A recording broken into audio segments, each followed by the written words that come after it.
Praise the Lord, friends. Greetings from Father Franklin D'Souza. Once again, I cordially welcome you for the reflection of third Sunday of Advent's readings, December 17th, 2023. Let us pray. Heavenly Father, I praise and glorify Thy name. I thank you for bringing us together today here to hear the Word of God. Inspire us with your Holy Spirit.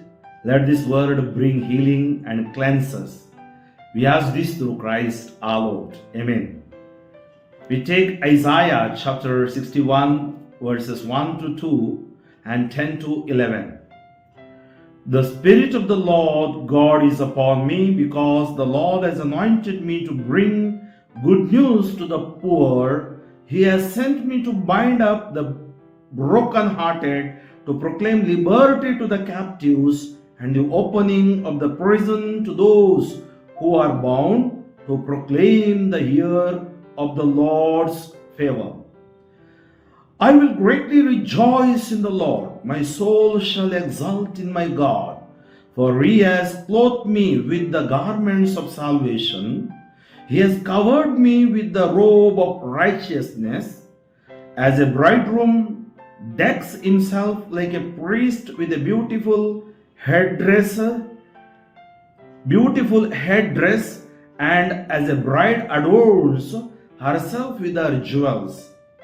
For as the earth brings forth its sprouts, and as a garden causes what is sown in it to sprout up, so the Lord God will cause righteousness and praise to sprout up before all the nations.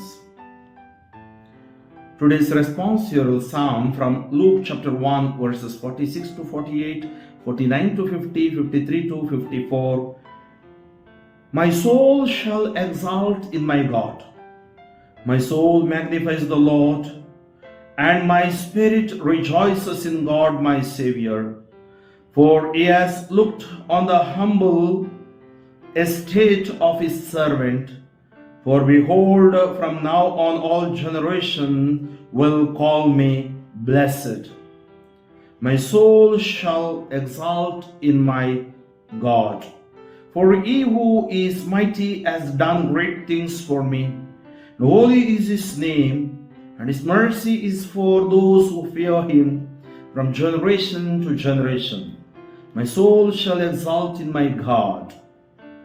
He has filled the hungry with good things, and the rich He has sent away empty. He has helped His servant Israel in remembrance of His mercy. My soul shall exult in my God. A reading from St. Paul's letter to the Thessalonians, first letter to the Thessalonians, chapter 5, verses 16 to 24. Brethren, rejoice always. Pray without ceasing, give thanks in all circumstances, for this is the will of God in Christ Jesus for you. Do not quench the Spirit, do not despise prophecies, but test everything, hold fast what is good, abstain from every form of evil. Now may the God of peace Himself sanctify you completely, and may your whole spirit and soul and body be kept blameless at the coming of our Lord Jesus Christ. He who calls you is faithful, He will surely do it. Alleluia, alleluia. The Spirit of the Lord is upon me, because He has anointed me to proclaim good news to the poor. Alleluia. Gospel according to John chapter 1 verses 6 to 8, 19 to 28. There was a man sent from God, whose name was John. He came as a witness to bear witness about the light, that all might believe through him. He was not the light, but came to bear witness about the light. And this is the testimony of John. When the Jews sent priests and Levites from Jerusalem to ask him, "Who are you?" he confessed, and did not deny, but confessed, "I am not Christ. I am not the Christ." And they asked him, "What then? Are you Elijah?"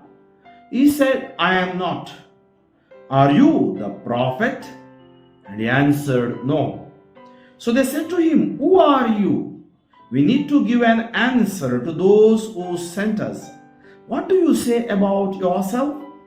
He said, "I am the voice of one crying out in the wilderness, 'Make straight the way of the Lord,' as the prophet Isaiah said." Now they had been sent from the Pharisees. They asked him, "Then why are you baptizing if you are neither the Christ, nor Elijah, nor the prophet?"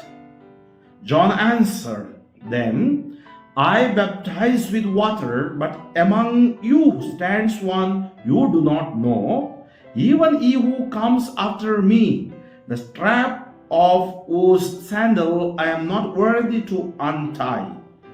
These things took place in Bethany across the Jordan, where John was baptizing.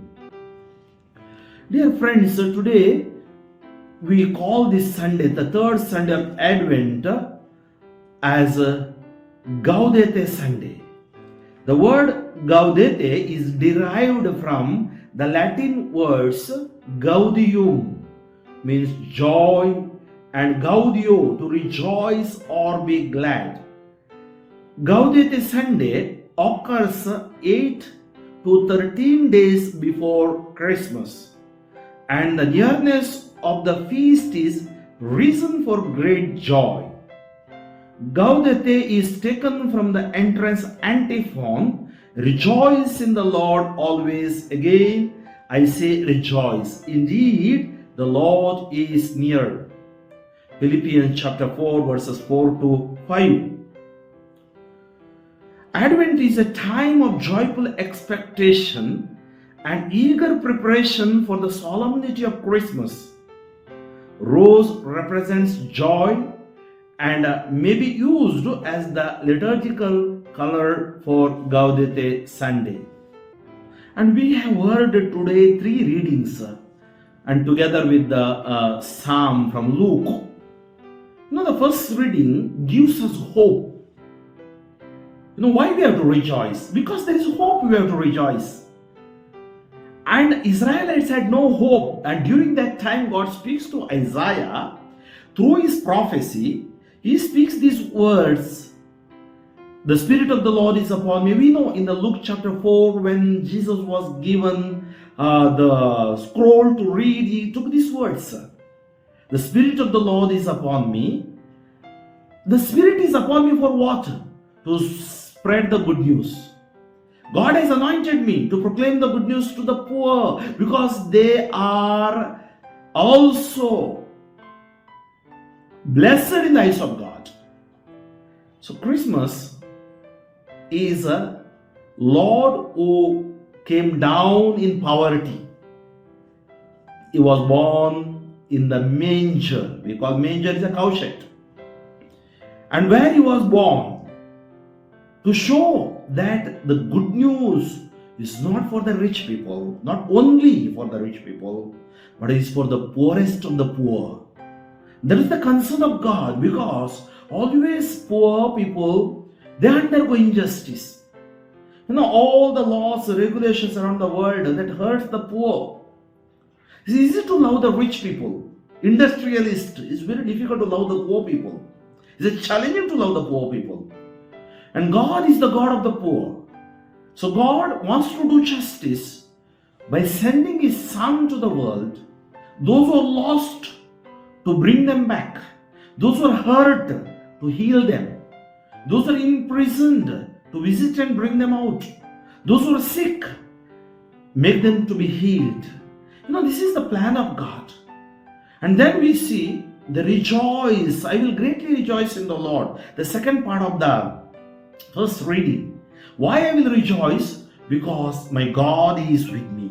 My God will never ever allow me to falter or to get distracted. No, my God is with me. And that is the reason in the psalm we sang or we heard today, the Song of Mary. Song of Mary is the heart of Mary.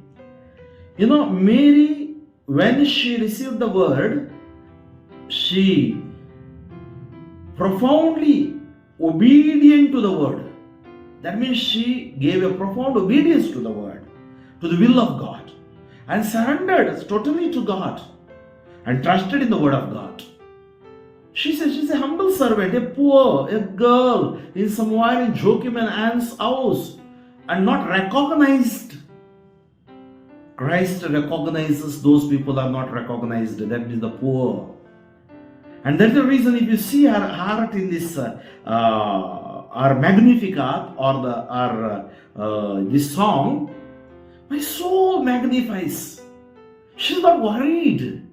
What all the things that I am experiencing, the joy in me is the joy of the Lord, not the joy of the world, not the temporary happiness. Happiness happens, something happens, I get happiness. I got a good job, I got a promotion, I go for a picnic, or I got a house or a car, temporary. But the joy is permanent. Always it is there. Whether you are in a bungalow, whether you are in a jhopdi or you are in a slum, joy will be there. So joy of the Lord should be there in us. And that is the Magnificat. That is the joy she is expressing. And with the power of God. And she became, the all generations will call me blessed. She became blessed because of God's grace. The joy we receive through God's grace. To have that God's grace, we need to connect to God. Body, mind and soul. That's what St. Paul speaks to the Thessalonians. We have to connect through prayer, through thanksgiving, through our faith. We have to give up our sins. Connect it to God so that you will have permanent joy. You will have your salvation. And that is what we heard in the second reading. It says, rejoice always, pray without ceasing, give thanks in all circumstances. Do not despise prophecies. Test everything. There are thousands of preachers around the globe today. Test everything. Hold fast what is good. I always say, don't run behind the preachers. Don't run behind the healers. People may have the gift of deliverance, exorcism, and healing, all those things, but they are also weak. If you look at them, you will find some imperfections in them and you will fall. That's why, hold fast what is good. Abstain from evil. See, all form of evil. Don't go into the evil. Now may the God of peace will sanctify you completely, and may your whole spirit and soul, body kept blameless. What you need is kept blameless. Very important for you and me. We know we are all weak, but at least we have desire to be good. That's why we prepare ourselves spiritually. This Christmas is not only, when I go for Europe or some Gulf and all, I see the Christmas starts some countries 6 months early. Christmas tree will be there, Christmas tree, Christmas wine, Christmas cake, Christmas things, all those things. And decorations, carols. People may not be knowing why they are singing carols. Why the Santa Claus on so big tree is kept. Santa Claus. Christmas is not Santa Claus. Christmas is not Christmas tree. Christmas is not stars. Christmas is not that. Christmas is utter poverty that our God is born in the manger.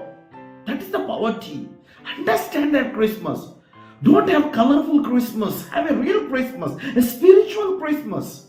There are two things, religiosity and spirituality. And all those things people do, external things, are religiosity. That doesn't give us salvation. You and me never give salvation. The real preparation for the Christmas is a joyful season. Real joy, not only the external, entertainment or happiness. Some people thought Christmas is an entertaining season. No, it's not an entertaining season. It's a season to come closer to God, to transform. And we have to repent and come back to God. And we have to understand the mystery of salvation. The revelation that revealed you have to understand. If you do not understand Christ, if you do not understand gospel, then all your choir, all your singing, all your, the entertainments are waste. The heart of the Christmas, as if I remember once somewhere I read, there were youth, it seems. They prepared a beautiful crib. And they thought, they prepared such a way, 3 months they took to prepare the crib. And everybody was very happy because youth are spirit-filled youth. And then they thought after the Christmas mass and all, they started distributed wine, and some people drank more. They started dancing, entertainment, and they thought after the midnight we keep the baby Jesus in the manger. And morning when they got up and they saw Jesus was not in the manger, they did not keep Jesus there. So this is what happens. We bury Jesus with our entertainments, with our decorations, without all these unwanted things. Those who are needed when the real meaning, if you know it only, otherwise no use. There are many people who doesn't know the salvation of Christ. They wear a red hat, they think that there is Christmas. Christmas is not marketing. It's not marketing. Commercialized today Christmas. I feel so sad. Earlier days we used to give cards. In the cards there is only candles and only stars, that's all. No, Jesus. There should be Joseph, Mary and Jesus should be there. That is the Christmas greeting. We have forgotten the centrality of Christmas. Joy of Christmas. That's why I think third Sunday is kept as a Gaudete Sunday. Is joy. Preparation with joy. Rejoice in the Lord always. And that is what He calls you in. Who is faithful? The Lord God is faithful. He will surely do it for you when you ask. And in the third reading they are asking, who are you? See, John the Evangelist writes about the John the Baptist. John the Baptist had a particular mission. All of us have a mission. Whether you are a father, mother, husband, wife, youth, a parish priest or anybody, we have a mission. Our mission, goal is same. Our mission is the mission of the Lord. We don't have our message is message of the Lord. There is no other message. Message is God loves us, God heals us, God forgives us, God has brought salvation to us through Jesus Christ. Accept Him as your personal Savior and follow Him. And here, John the Baptist, this news reached to Jerusalem. Jerusalem, the centrality of the Jewish, faith. And they sent Levites and priests to ask him, who are you? So I am not the Christ. I am not the prophet. I am not Elijah. I am not. Then why are you baptizing? Then who are you? He says, I am the voice crying in the wilderness. I am just a voice. Voice to prepare the way for the Lord. I prepare the way for the Lord. And that is what we have to. We have to accept that way. And now then they asked, then why are you baptizing? Then he says, I am baptizing the baptism of the John the Baptist, the baptism of repentance. I am baptizing with the water. But after me one who is coming, he will baptize you with the Holy Spirit. Have you received the baptism of the Holy Spirit? That is the baptism we receive in the church. That is the baptism of the Holy Spirit. Then we grow in the Spirit. When we grow in the Spirit, we experience the anointing of the Holy Spirit. Have you experienced that anointing? How do we experience? Because we have to constantly in the prayer, Word of God, in the sacraments, and follow the commandments. We are in our own way, we may not get that blessing, that healing, and that deliverance, that salvation. So today, as we celebrate the Sunday of joy, is there real joy in my life? Joy to the world we sing, but is there real joy? Joy to the world is true. It's easy to sing, but easy to digest. Sing from the heart. So let us pray. Heavenly Father, I praise and glorify Thy name. Thank you for revealing these precious words and message through your servant to the humanity. I pray for my brothers and sisters around the globe. Fill them with your Holy Spirit. Let them experience real joy of the Christmas, real joy of the salvation that you have brought. Help them to repent and believe in your merciful love. Help them to experience your compassionate love. Protect all those who are in need of your healing touch, Lord. All those who are downtrodden, poor, suffering, struggling, sick, heal them, Lord. In Jesus' mighty name I pray. Amen, amen, amen. May Almighty God bless you. Father Franklin D'Souza, Diocese of Shimoga, pray for me. Amen.